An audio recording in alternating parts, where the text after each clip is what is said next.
Hey, what's up, y'all? Hope you guys been doing well. Got another video that I wanted to share, and today I want to talk about how I was able to learn and teach myself how to code as a construction worker. If you seen on some other videos, you know that coming out of school, I was unable to land a job um, out of college in my field with my degree, and so I took a construction job and I started working construction. I was a late bloomer in deciding that I wanted to be a programmer and learn how to do coding, mainly because I grew up, I didn't know anybody that was a programmer. And I always loved technology and I always loved tinkering with tech, that kind of thing. But unfortunately, due to my early circumstances, that just wasn't really an opportunity for me. And it took me a while to discover it, even though my college had a computer science. So there I was out of school, 23, something like that, working in construction, working for a roofing company, helping them do small repairs, that kind of stuff, and then also doing estimations for that construction job. In no ways, I want to first start off by saying, in no ways was I was lucky enough to not be like a laborer, like a full blown laborer where I was like up there tearing down roofs or putting up roofs from scratch.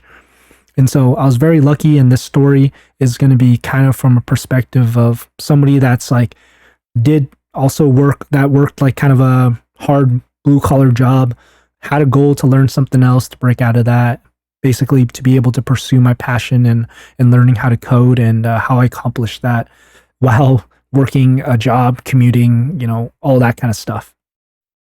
So I wanted to give you a little bit. First, I think it's important to be able to give you a little bit a background of like what my day looked like, day in and day out. So my day, right? If you ever worked in the trades before, you know that you're on a really strict schedule. You gotta, well, not a strict schedule as in, we always show up to the job late, but a strict schedule as in like your company wants you to be on certain meetings, be at certain places at a certain time. And so no different for me. My wake up call, my first meeting of the day was always 8 a.m. So my days were always about from 8 to 5 every single day at the bare minimum, not including commuting, which was actually good. I was in the Bay Area on the East Bay, and I lived in Oakland in a really small, like kind of makeshift room, basically turned into kind of a small studio. I mean, literally 200 square feet, maybe 150, with a small bathroom in the back of a house in Oakland. Super grateful that I got this place. But, I had my company truck, and I would hop in my truck every day and drive down to Hayward, California, if I didn't already have an ongoing job site that I needed to go to. So I'd always usually make the commute to Hayward or drive out to the site. And that site ranged anywhere from usually probably within 50 to 100 miles of Hayward, California, which is again in the East Bay. But I did have days where I like had to drive really far out, like 200 miles or 150 miles out. So my day usually lasted, I was usually on the sites till probably about 5 p.m., that kind of thing. But again, I had commuting hours. Like if my day would end at 5, and then I'd have to commute home in Bay Area traffic. So I'd usually be home. If I just worked, I'd usually be home anywhere between 6:30 on a good day. After a while, you kind of like figure out the roads. And so I was able to get home quite a bit quicker on a normal day. And if the site was further, of course, I'd be home pretty late in the day. And oddly enough, I was actually salary at the time. And so it didn't matter if I got home at 7 or 8 p.m., right? 5 p.m. didn't really matter. And of course, there was days that I ended a little bit sooner, got the job done a little bit quicker, and got home before 5. So it definitely ranged, but I would say on average, including commuting, I was probably doing like, I don't know, probably 12, 15-hour days, day in and day out. So it was really, really difficult to be able to find time to study. And so this is how I did it. Of course, when I first started my job, it was incredibly hard, right? Because I was like just learning the trade, putting in extra hours, and just developing a schedule of how to like manage my full-time job in general. Again, it was my first job out of college. So just learning how to work in general. So first couple months, I didn't really get a chance to to do my programming thing, but and I was also enjoying being paid, getting good paychecks. If you don't know, working in construction, working blue collar actually pays pretty well. And so I was getting paid pretty well, especially coming straight out of college, and I had a truck. All my gas was paid for. But what really got to me and really pushed me over the edge was like, 6 months into this job, I realized that this was my life, right? Like if I didn't make any large commitments or changes, my day was just going to look like that pretty much forever. I'd get good raises. Maybe I'll make the sales team one day, or be a foreman or something like that. And that was going to be my life. And so I saw a lot of great examples ahead of me, a lot of great guys, but guys that put in a lot of hard work throughout the years that were maybe like 10, 15 years ahead of me. And personally, I respect them a lot, but that just wasn't the life that I wanted for myself, and would feel like a large failure, especially going to college and coming out. And I knew that I was able to I knew I needed to at least give myself a chance in becoming and doing the thing that I wanted to do, right? So 6 months in, I started getting this urge. And so I started making a game plan of, how I was going to do my studying and teach myself how to program. And so what I did was I developed this plan where I stopped going home after work. I like initially I would like make the drive home, try to study at home, but by the time I already got home, it's like my bed was right in front of me, TV was right in front of me, and I like had absolutely zero motivation after a long day to do any work. And so I developed this plan where I would actually go find a local place to study wherever I was at. Because I was in Hayward, California most of the time, probably 2-3 days out of the week, having to drive back to the office to drop off tools or whatever it may be, or that day, most of the jobs were still around there. So it was easy. Like half my days always ended back in Hayward. So there was a college there called Cal State East Bay. And what I did was like, I would essentially go to that library as if I was a student. I went there as much as I could. I'd just grab something quick to eat. I'd bring an extra change of clothes, because who knows how messy you were going to get that day. I'd change my clothes, drive over there, pay the parking. If you don't know, that school's like kind of up on a hill. And so there's not like really any available street parking. Everything is metered.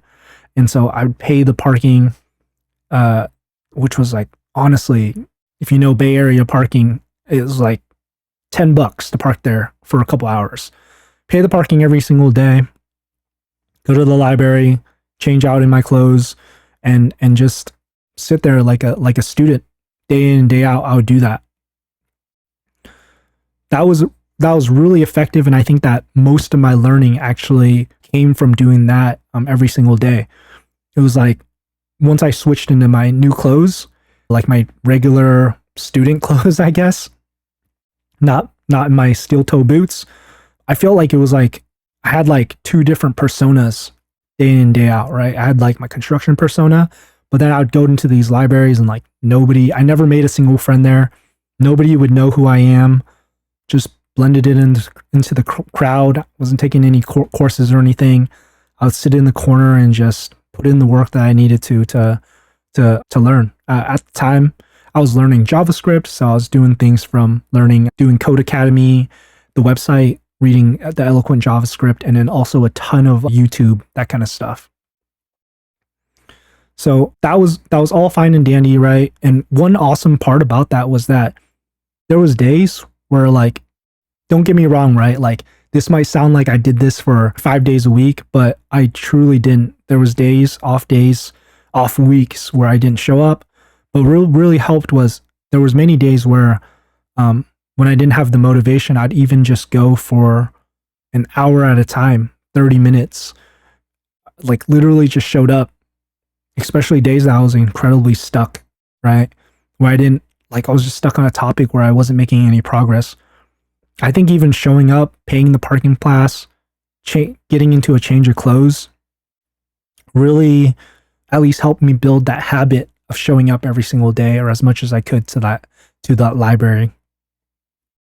Those are interesting times, right? Like really, really interesting times. And I noticed that one thing that helped me a lot was being in an environment that I was surrounded by other folks that are also studying. I almost kind of just envisioned everybody else was also learning coding. I knew they weren't, but they were doing whatever topic, and just hearing the noises of folks, in their study groups, or seeing people around putting in their own work, studying for exams.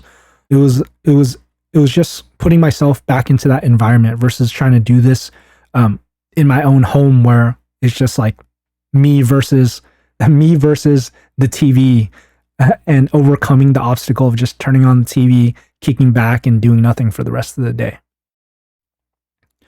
One aspect that I had to give up was having like proper meals. And so I did actually try to meal prep after a while, but that didn't quite work out. And so I try to find the healthy meals or created healthy meals from fast food places. There was like a Chinese joint that was nearby that was like kind of a Panda Express style place, but it was like locally owned. And so every night I'd go there, and I'd get like just like their plain chicken, and then get veggies instead of rice. And that was like kind of my substitute without getting like the orange chicken, that kind of stuff. Of course, there was days where I'd indulge and get the orange chicken, that kind of thing. But I would usually try my best, just trying to like mix in, like try to create a healthy meal out of fast food. Another little hack that I found was like going to Chipotle, getting the Chipotle bowls.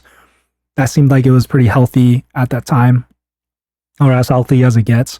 But don't get me wrong, it was still very difficult to like create a healthier habit, just trying to eat out every single night. But that literally reduced my time especially with cooking, for like probably an hour, 2 hours a day, especially like doing dishes, that kind of stuff, right? And so that was probably my main study strategy. And then on days where I was out in the field, where I didn't have to commute back to Hayward, I got really, really good at finding like local coffee shops. Local coffee shops have been absolutely a large saver for me. No matter what region I was in, I could find like a Starbucks. And the more remote areas, I actually enjoyed those Starbucks more.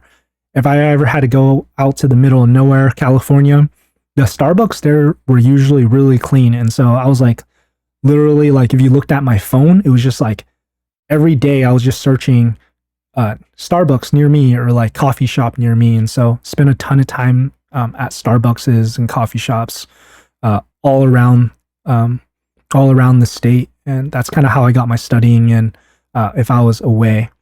And I will say that was much more difficult, right? Because like if I would tend to be further away, I knew that I had to do like a 2-hour commute still.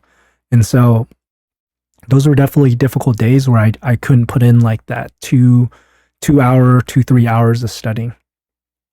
After a while, I was trying to figure out where I can like get some of my time back. And so one lucky thing that I figured out was I actually started to like listen to the chapters that I was on. And so luckily for me, Code Academy and the Eloquent JavaScript, kind of like the book Eloquent JavaScript, were lockstep in the chapters that you would learn. And whenever I got really stuck on a chapter, and I repeated my study strategy, and this is probably a terrible strategy, but because I was so far behind, my strategy was just to redo the chapters over and over again until I was like 100% confident in knowing that topic. And so there was times that I started, there was nights where I'd get stuck on a topic, and the next morning I realized that I would find that topic if I had like a 2-hour drive, I'd find that topic on YouTube and just listen to that topic with an AirPod on. And during the filler time, like such as driving, or even on the site sometimes, which don't tell them, but maybe on the site sometimes, I would listen to the topics where I could, instead of listening to music. And that was helpful, not in the sense that like it created a new dimension of learning, right? It was like I was listening to the book without seeing the visualizations. And then it really was kind of a motivator to get me to go to the library or find that coffee shop afterwards, because it's like I just listened all day long to this 1-2 hour lecture throughout the day, it made me want to go sit down and actually implement it. And so it was a little bit of a hack for myself. It was kind of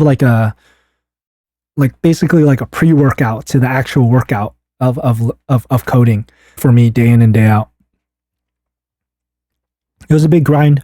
Probably about a year in, I wasn't making any tremendous progress. And so instead of just like freestyling it and learning and taking online classes and random courses and stuff like that, I decided that I was going to do the boot camp and do a boot camp. And luckily at that time, it was like the first time they actually they came out with like a prep course. So I shifted my efforts to doing the prep course, which then added in another layer of I guess, direction for myself rather than just randomly picking topics and going for it. So that's kind of what I did after a year to get into the boot camp at the end, but still kind of following that strategy. And by that time, I had it really narrowed in on how I was like studying, and I got really good at like finding the coffee shops and like motivating myself to show up to the library when I could. Man, what an interesting time in my life. And I'm really, really glad. Outside of just learning programming in general, right? I learned so much about myself. I learned so much about my bad habits. I learned so much about, why I wasn't able to study and the different causes, and just learned a lot about who I am as a person. And I broke a lot of habits during that period.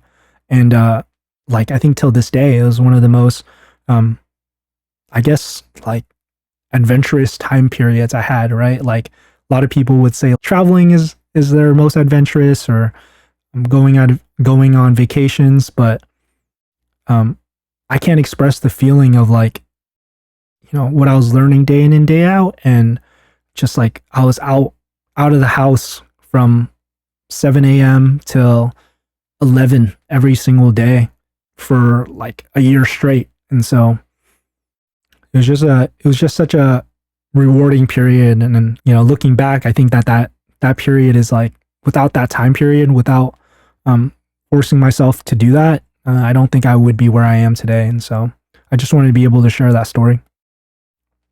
All right. If you have any questions, love to hear from you. If not, I'll talk to you on the next one. Latest.